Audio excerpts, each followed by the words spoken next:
Hello everyone, this is Tribecast episode 20 and my name is Marina. This week I will offer you to hear 3 interviews and here's what you can hear in the order of appearance.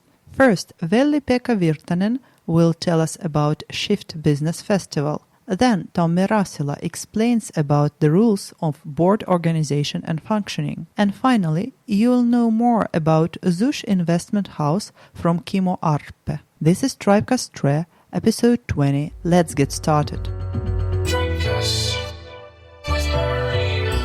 This week we are having a guest from Turku, from Shift Festival. Probably I'll just cut on here and give the voice to my guest. Hello, Veli-Pekka. Please tell our listeners a few things about yourself. Yeah, hi. Hi, my name is Veli-Pekka Virtanen. I'm from Shift Business Festival and as said, coming from Turku now, visiting Tampere here for a couple of days for manufacturing performance days. Really excited to be here, and actually I would like to start this by sort of complimenting what's happening in Tribe. Every time I come here, I'm just astounded on how this place just keeps on developing. And just a few years ago, when I first heard about Tribe Tampere, it was some kind of a hashtag that went around the city, I guess. From that, now it's an actual place, and with really active people and really nice people, and also sort of now you have your own podcast studio. So like this place just keeps developing on and on. So this is really inspirational to come here every time. Thank you very much for your kind words, and it's great that you have partners and friends all over Finland and exactly. Also abroad. Can you please tell a few things about yourself, your background? Yeah, I'm a business student in Turku, originally from up north, almost from Lapland.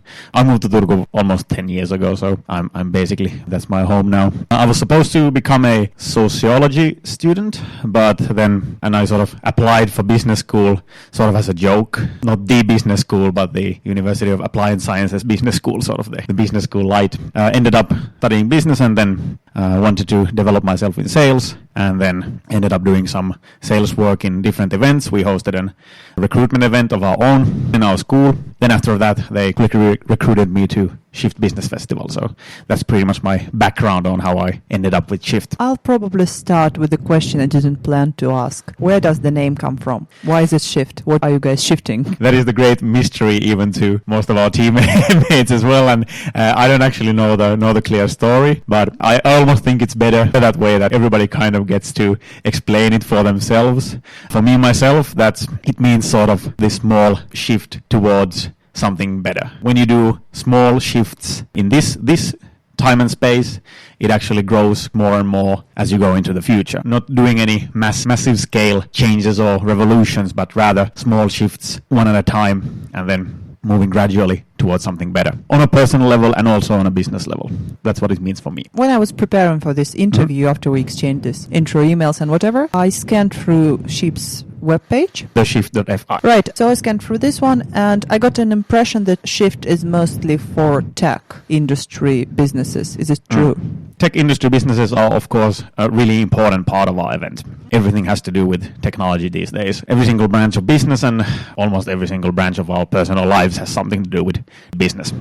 This is nothing new, so of course we are dwelling into the tech space and startup space alongside with it. But in addition to that, we also want to bring that sort of intelligence in technology companies into different heavy industry fields as well as to business in general. Shift is called a business festival. Does it mean that you're mostly targeted on more traditional businesses, or are startups also welcome? Startups are more than welcome. We are a business festival event. The festival aspect in itself actually does not work for everybody. We want to make the event festive. We want to make it fun, colorful, full of music, different kinds of theater pieces, art pieces, interesting things like that. Sometimes some of the more traditional businesses, as you said, don't actually feel comfortable inside all of that strangeness and weirdness. But that is how we want to position ourselves, and of course one event cannot be for everybody. But then again, I think the startup world is something that really feels comfortable in Shift, and we welcome all startups and are really interested to hear about all the cool stuff that they do. I also want to make an important distinction here but then again, Shift is not per se a startup event because Finland already has a lot of good startup events. Do you have a favorite one? Of course, my favorite one is Stream, since I know all the people who are building it. Stream is young, it's growing. I volunteered for Slush for a couple of years now, and just the sheer size of it and the impact that it has on all of its members and participants is just something you just cannot sort of bypass it. It's really something remarkable in Finland and in the world even. So it's of course in its whole other category of startup events and really cool in that sense. So, and then that is one reason why as an event we want to position ourselves as not a startup event exactly. We do have a lot of startups, but that's more because they work with new technology, they work with innovation, they know it, they sort of have it in their blood how to approach new things, and that's more like the reason why we want to have startups in Shift as well. What would be the criteria for eligibility for a business, be it startup or non-startup, to participate in Shift? If there is a startup and they apply for you, why can you say, no, sorry, you cannot really, come to Shift? Can such a situation appear? I don't really see that happening. If you are a startup working with interesting new technology, we're more than happy to have you. Of course, our themes, for example, this year are pretty heavy industry focused. We have artificial intelligence, we have maritime industry is big this year, we have some manufacturing, some circular economy. So of course, and those are the themes basically. So in that sense, for example, some startups working really heavily in, for example, the health sector or the health space might not, in this year's event specifically, they might not find themselves. But if they want to come, if they want to learn about what kind of potential AI holds for them in the future, for example, we're more than happy to have them. Right. Do we already know the dates for Shift 2019? Yeah, we definitely do. 29th and 30th of August.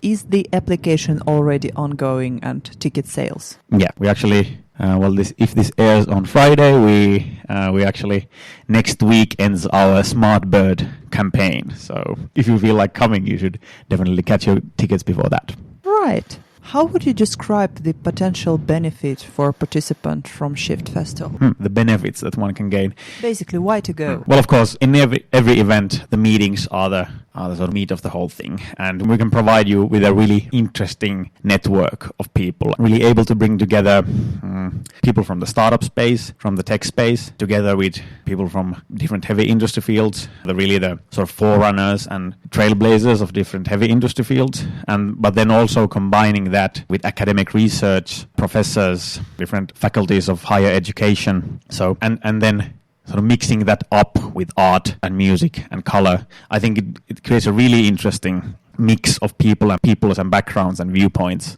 and that is really the interesting network is like the main point that we can bring. In addition to that, of course, you can attend the keynotes, you can attend the roundtable discussions and enhance the learning. You'll be learning new things, you'll be meeting new interesting people to talk about those things and grow with them. And any speakers you can already disclose for this year? Yeah, we have, for example, coming the Joshua Bengio, you could call him one of the fathers of deep learning. He has sort of been doing research and hard work with AI since at least the 80s. He's been around for a long time and seen what I believe at least a couple of AI hypes already. So an interesting man and a person to listen to. Then we have Yuman Arayabu. Well, he basically comes and talks about the African startup ecosystem and how that's growing. How you should also pay attention to that continent, because, well, most of the time the discussion really focuses on the States or China. But then again, there's a lot of interesting stuff happening in Africa at the moment. I think he can really explain how